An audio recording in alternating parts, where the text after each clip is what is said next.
ഇതിനോടൊപ്പം ഒരു അപകട വാർത്ത എന്നത് കോട്ടയം അമരാവതിയിൽ ശബരിമല തീർത്ഥാടകർ സഞ്ചരിച്ച വാഹനം അപകടത്തിൽപ്പെട്ടു. പരിക്കേറ്റവരുമായി പോയ വാഹനം 1/2 കിലോമീറ്റർ ദൂരത്തിൽ വീണ്ടും അപകടത്തിൽപ്പെടുകയുണ്ടായി.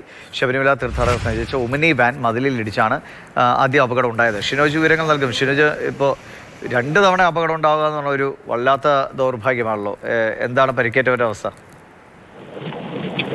ദിലീഷ്, ശബരിമല പാതയിൽ മുണ്ടക്കയും അമരാവതിക്ക് സമീപത്താണ് ഇത്തരത്തിൽ ഈ അപകടം ഉണ്ടായിരിക്കുന്നത്. ഉച്ചയോടുകൂടിയാണ് ഈ അപകടം ഉണ്ടായിരിക്കുന്നത്. ആദ്യം ഈ നിയന്ത്രണം നഷ്ടപ്പെട്ട ഒമിനി വാൻ അത് റോഡിന്റെ വശത്തെ മതിലിലേക്ക് ഇടിച്ച് കയറുകയായിരുന്നു. ആകെ 7 പേരാണ് ഈ വാഹനത്തിൽ ഉണ്ടായിരുന്നത്. ഇവർ കർണാടക സ്വദേശികളാണ്. ഇതിൽ 2 പേരുടെ നില അതീവ ഗുരുതരാവസ്ഥയിലായിരുന്നു. ഈ 2 പേർ, അതായത് ഈ മുൻ സീറ്റിൽ ഉണ്ടായിരുന്ന യാത്ര ചെയ്യുകയായിരുന്ന 2 പേരുടെ നിലയാണ് അതിന് ഗുരുതരമായിരുന്നത്.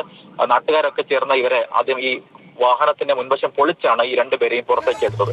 ഈ 2 പേരെയുമായിട്ട് മറ്റൊരു വാഹനത്തിൽ തന്നെ ആശുപത്രിയിലേക്ക് പോവുകയായിരുന്നു. ഏകദേശം ആദ്യത്തെ അപകടം നടന്ന ഒരു 1/2 കിലോമീറ്റർ മാറിയാണ് ഇപ്പോൾ ഈ വാഹനം ആശുപത്രിയിലേക്ക് കൊണ്ടുപോകുന്നതിനിടയിൽ, ഈ 2 പേരുമായി പോകുന്നതിനിടയിൽ വീണ്ടും ഈ വാഹനം മറ്റൊരു വാഹനവുമായി കൂട്ടിമുട്ടി വീണ്ടും അപകടത്തിൽപ്പെട്ടു. അങ്ങനെ ഏകദേശം ആ വാഹനത്തിലുണ്ടായിരുന്ന ഏകദേശം 6ഓളം പേർക്ക് ഇത്തരത്തിൽ അപകടത്തിൽ പരിക്കേറ്റു. ഇന്നലെ ഈ പരിക്കേറ്റ എല്ലാവരെയും സമീപത്ത് തന്നെയുള്ള മറ്റൊരു സ്വകാര്യ ആശുപത്രികളിൽ മാറ്റിയിരിക്കുകയാണ്. ഗുരുതരമായി പരിക്കേറ്റ 2 പേരെ കോട്ടയം മെഡിക്കൽ കോളേജ് ആശുപത്രിയിലും മാറ്റിയിട്ടുണ്ട്. ദിലീഷ്.